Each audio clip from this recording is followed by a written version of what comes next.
Hello everyone. आज की class में हम निकाल रहे हैं relation between current and drift velocity.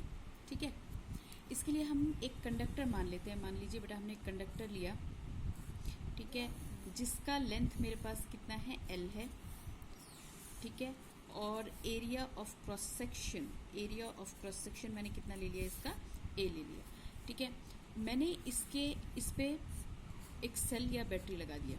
ठीक है, इसका क्या पर्पस है, इसका पर्पस ये है कि इसमें पोटेंशियल अराइज हो जाएगा, इलेक्ट्रिक फील्ड आ जाएगा ना। पोटेंशियल, ये वाला टर्मिनल क्या हो गया, पॉजिटिव, और ये टर्मिनल मेरे पास क्या हो गया, नेगेटिव। ठीक है, यानी अप्लाइड इलेक्ट्रिक फील्ड मेरा किस डायरेक्शन में जा रहा है, अप्लाइड इलेक्ट्रिक फील्ड मेरा इस डायरेक्शन में है। ठीक है, लास्ट क्लास में मैं क्लियर कर चुकी हूँ, इलेक्ट्रॉन्स ड्रिफ्टेड होंगे टुवर्ड्स द ऑपोजिट टर्मिनल। ठीक है, इलेक्ट्रॉन ड्रिफ्ट वेलोसिटी के साथ ऑपोजिट टर्मिनल की तरफ क्या होंगी, ड्रिफ्ट होंगी। ठीक है, ठीक है बेटा, इतना। अब देखिए, मुझे रिलेशन निकालना है किसके बीच में, करंट और ड्रिफ्ट वेलोसिटी के बीच में। ठीक है, तो पहले तो बाय डेफिनेशन करंट क्या लिखा जाता है, I is equal to Q by T. ठीक है, क्यू क्या है मेरे पास, टोटल नंबर ऑफ चार्ज। ठीक है, टी क्या है, टाइम। तो अगर मुझे क्यू और टी मिल जाए तो मैं आई इजीली निकाल लूंगी। तो पहले क्यू निकाल लेते हैं, फिर क्या निकालेंगे, टी। ठीक है, क्यू निकालने के लिए हमें पता है कि Q मेरे पास क्या है, Q टोटल चार्ज। ठीक है, और Q को हमने पढ़ा हुआ है, Q इज इक्वल टू हम क्या लेते हैं, टोटल नंबर ऑफ चार्ज मान लेते हैं कितना है, N। ठीक है, और E ये हमने किया हुआ है बेटा, ये N मेरे पास क्या है, टोटल नंबर ऑफ चार्जेस। ठीक है, तो टोटल चार्ज मेरे पास निकल जाएगा Q is equal to NE। ठीक है, अब देखिए, मान लो कि इतने से किसी भी एरिया ऑफ क्रॉस सेक्शन के ऊपर स्मॉल n ले लेते हैं हम। Let small n is the number of electron per unit volume. ठीक है, n क्या है मेरे पास, number of electrons per unit volume है। ठीक है, तो स्मॉल n हम डिफाइन कर लेंगे। स्मॉल n कैसे आ जाएगा मेरे पास, यहाँ पे स्मॉल n आ जाएगा, small n is equal to total number of electron, मान लो कैपिटल N है, अपॉन कितना है, वॉल्यूम। तो क्योंकि यहाँ पे हमने जो कंडक्टर लिया है उसका लेंथ कितना है, L, और एरिया ऑफ क्रॉस सेक्शन कितना है, A, तो यहाँ पे मेरा लिखा जा सकता है N is equal to A into L. इतना समझ में आया। तो यानी टोटल नंबर मेरे पास, number of electron, total number of electron कितना आ जाएगा मेरे पास, आएगा N is equal to N into AL। क्या बात समझ में आ गई। ठीक है, ये मेरे पास n है। ठीक, अब अगर मैं यहाँ से q निकालने की कोशिश करती हूँ तो q टोटल चार्ज मेरे पास कितना आ जाएगा, टोटल चार्ज मेरे पास आ जाएगा NaL multiplied with the single charge E। ठीक है बेटा, इतना क्लियर हुआ। ठीक है, हमने क्या किया, फिर से बता देते हैं बेटा।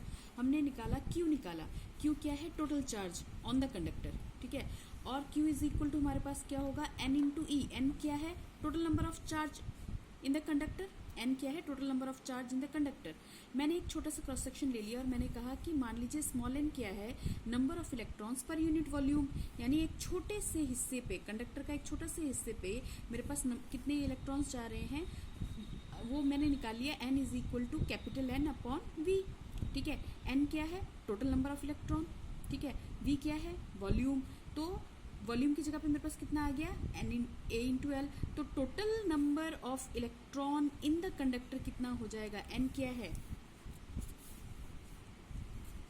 Total number of electron in conductor. ठीक है, और स्मॉल n क्या है, number of electron per unit volume. ठीक है, तो मेरे पास कितना हो जाएगा, total number of electron n into AL हो जाएगा। Q इज इक्वल टू क्या होता है, n इंटू ई होता है। तो ये टोटल n मेरे पास कितना आ गया, NaL इंटू ई। ठीक है, बना दो इसको इक्वेशन नंबर सेकंड। तो Q तो मेरे पास आ गया। ठीक है, यहाँ पे I में Q तो मेरे पास आ गया। अब क्या निकालना है, T निकालना है बेटा, T निकालेंगे। ठीक है, तो T निकालने के लिए अब देखो, हम लोगों ने मैकेनिक्स में पढ़ा हुआ है कि velocity is equal to displacement upon time taken. ठीक है, लेकिन मेरे पास जो वेलोसिटी है वो कैसी वेलोसिटी है, इलेक्ट्रॉन्स की ड्रिफ्ट वेलोसिटी है। डिस्प्लेसमेंट कितना, जितना कंडक्टर का लेंथ है उतना ही।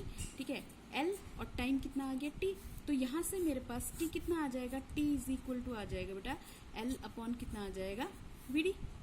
ठीक है, तो t इज इक्वल टू मेरे पास कितना हो गया, L upon V D. This is equation number 3। ठीक है, अब दोनों को लेके तुम कहाँ पे प्लेस कर दो, i में प्लेस कर दो, तो i इज इक्वल टू कितना आ जाएगा बेटा, i इज इक्वल टू आएगा q की जगह पे कितना रखेंगे, n a l into e, t की जगह पे कितना आ रहा है, l इन अपॉन वी डी, तो वी डी कहाँ चला जाएगा, ऊपर, l से l चला गया, i इज इक्वल टू कितना आ गया बेटा, n e a v d। ठीक है, so this is the relation between current and drift velocity. समझ में आया बेटा? अगर यहाँ से तुम निकालना चाहो ना, ये रिलेशन तो तुम्हें याद करना पड़ेगा, नावेद से याद करते हैं बहुत से लोग। ठीक है, I is equal to N E A V D, यानी करंट और ड्रिफ्ट वेलोसिटी के अंदर रिलेशन। यहीं से मैं ड्रिफ्ट वेलोसिटी का रिलेशन भी निकाल सकती हूँ, V D. V D is equal to कितना हो जाएगा बेटा, वी डी मेरे पास हो जाएगा आई अपॉन एन ई ए। ठीक है, अगर हम आई को, यानी कि वी डी ड्रिफ्ट वेलोसिटी का एक रिलेशन तुम ऐसे भी निकाल सकते हो, कल जो मैंने करवाया था ना, V D is equal to minus E E tau upon M. एक तो मैंने ये भी करवाया था ना ड्रिफ्ट वेलोसिटी कल, minus E E tau upon M. यहाँ पे नेगेटिव साइन मैंने बताया था किस लिए आ रहा है। ठीक है, आप क्या कीजिए, यहाँ पे वी डी का एक और रिलेशन हमने यहाँ से निकाल लिया, V D is equal to I N E A. ठीक है, देखिए, इफ आई इज कॉन्स्टेंट, अगर मैं आई को कांस्टेंट रख सकती हूँ, क्या रख सकती हूँ, कांस्टेंट। ठीक है, तो मेरे पास नंबर ऑफ इलेक्ट्रॉन्स तो वैसे ही कांस्टेंट है। ठीक है, ई क्या है, चार्ज ऑन द इलेक्ट्रॉन, ये भी मेरे पास क्या है, कांस्टेंट। तो वी डी मेरा कैसा इन्वर्सली किसके साथ, ड्रिफ्ट वेलोसिटी कैसे वेरी कर रहा है, upon area of cross section. क्या समझे, ये समझे कि अगर एरिया ऑफ क्रॉस सेक्शन ज़्यादा होगा तो ड्रिफ्ट वेलोसिटी क्या होगा उसका, कम, और अगर एरिया ऑफ क्रॉस सेक्शन कम होगा तो ड्रिफ्ट वेलोसिटी उस केस में क्या होगा बेटा, ज़्यादा। ठीक है, इतना क्लियर हुआ? ठीक है, कल मैं इसके और रिलेशंस के साथ आऊँगी। अच्छा, एक रिलेशन और कर लेते हैं बेटा, यहाँ पे जाते जाते एक रिलेशन और कर लेते हैं। देखो, I is equal to N E A, V D की जगह पे अगर मैं लगा दूँ E E tau upon M, तो यही रिलेशन मेरे पास कैसे आ जाएगा, N E square A E tau by M. तो कल ना मैं इसके कुछ न्यूमेरिकल्स लेके आऊँगी। ठीक है, कल की क्लास में हम थोड़ा इससे आगे कर लेंगे। ओके बेटा, इतना रेडी रखिएगा।